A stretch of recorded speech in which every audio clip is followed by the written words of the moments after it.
dumarkii Soomaaliyeed meelkoodiga qaadiyo sida caam uma aha madax meel kale uga socdaay waan dan kale laan u mareynay haday meeli kugu qaaliyowday meel raqiis ah jirta haday Nairobi kugu qaaliyowday meel kale jira marka dumarkii ma wada qaaliyoobine malaha mid aad si gooniye u rabtay waa kugu qaaliyowday kuwa kale ka raadsan taana waa mid saddexaad hadiiba dumarkii Soomaaliyeed meel kugu qaaliyoobeen guurkoodii maxaad Kristan ka doontay maxaad ugu tilaabsatay soo kama sokayn inaad tiraahdo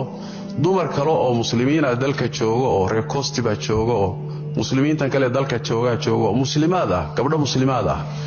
oo aan kharash kul barayn sheekhu kuwa kale muslimaadka ma guursan kara maxaad u dhigay intaad Kristan u tilaabayso marka waa nin wax farsamaysan rabaan anigu fahmay ninuu wuxuu qiil raadis ayaan u fahmay wayla asalahan haduu wax ku adkaadeen meel kala fudud gabdhaha kale muslimaadka hadii Soomaali ku wada adkaatay kuwa kale muslimaad ah jiro qarashkoodu yiri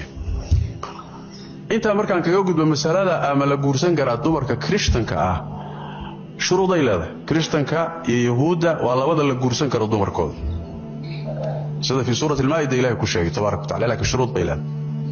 shuruuda waxa kamida haweeneyda la guursanayo waa inay dhowrsoon tahay muhsanad waa inay tahay maanta haweeney dhowrsoon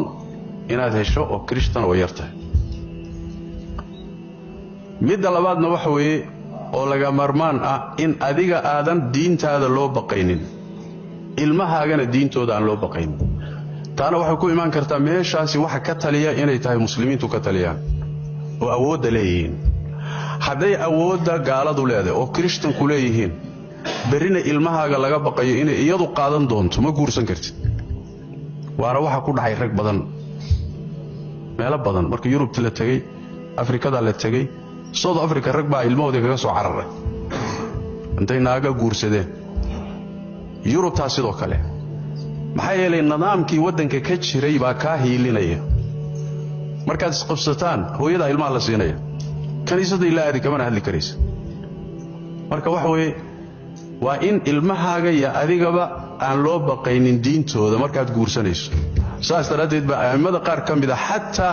iyada oo aan la baqaynin ba waxay yiraahdeen karaaha ku jirta guursigooda yaani waxa weeye waxa laga baqayaa dibka ka iman karay taas marka maadaama ay jirto wadciga aan ku noolahay waaqic caalamkana aan soognahay andimada ka talisa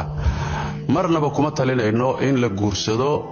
dumarka aan muslimaadka ahayn dumarka muslimaadka Ilaahay badiyay meel walba ka heli mid haday kugu adkaato mid ba fududaan hadaad bulsho ka weydo mid kala ku fududaan oo ka heli dumarka aad guursanayso ka muslimiinta ha ka tilaabsan